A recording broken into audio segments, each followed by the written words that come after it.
Let's take this next question here. We're about to get to our guests on the Clips and Grizz, but this is a question. I'm not assuming the Lakers close out. I think they might in 7, although I did pick them in 6, so my intellectual vanity would be well served by this. But assuming the Lakers close out, which matchup between OKC and the Lakers do you find most intriguing? I will start Kobe and Harden. I am into the big man competition during these playoffs. I want to see Bynum Powell versus Ibaka and Harden, just because they should completely dominate Ibaka and Harden. There's nothing Ibaka or Harden can do against these two on an offensive level, on a defensive level, on a rebounding level. What did I say? Harden.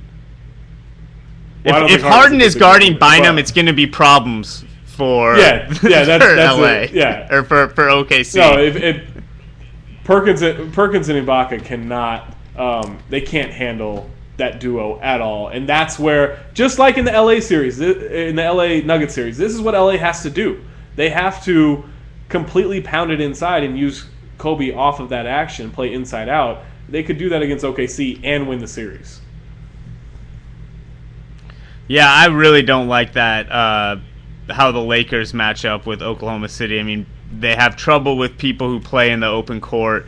They have trouble guarding the perimeter, and and they have Meta World Peace hopefully doing something against Durant. Though they just seem to not be able to match the waves of talent that just come at you when it's Oklahoma City.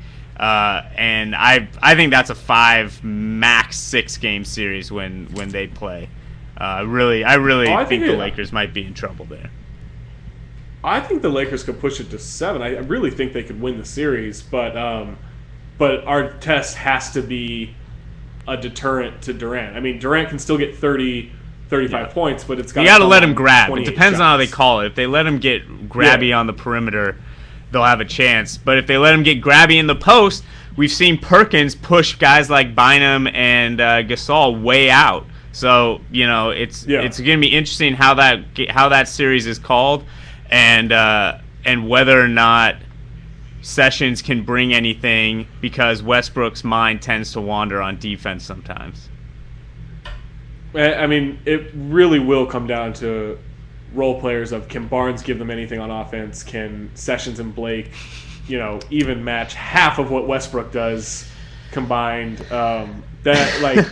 It's just, God, I've just talked myself completely out of the series. The Thunder are going to win in 5. Right? As soon as you start thinking about it more, you're like, oh, God, did I really just say that I'm hoping Steve Blake is going to be an okay matchup with Russell Westbrook?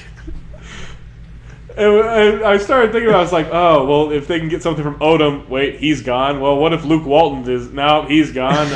What if Sasha Vujacic? No. Is Michael Cooper still eligible? Did he officially retire? Yeah, Sessions is going to have to do some good stuff for them, and they're going to, it's going to be like the Nuggets. If you can't control the pace against the Nuggets, who, granted are, they run, but like their bigs are faster than even OKC's bigs. But if you have trouble with them, I can't imagine the Lakers.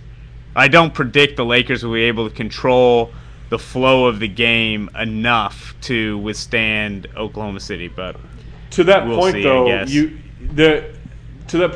you can completely run on the Thunder. They are one of the worst transition defense teams in the league. So maybe that's where Sessions comes into play. He can't do much half court against Westbrook, but he can get maybe 8 cheap points in the open court. I mean, that might be a way to counteract that somehow. Yeah, and I mean, Sessions. I mean, they brought Session over to be the 4th guy, to be the main role player, and he's got to do it.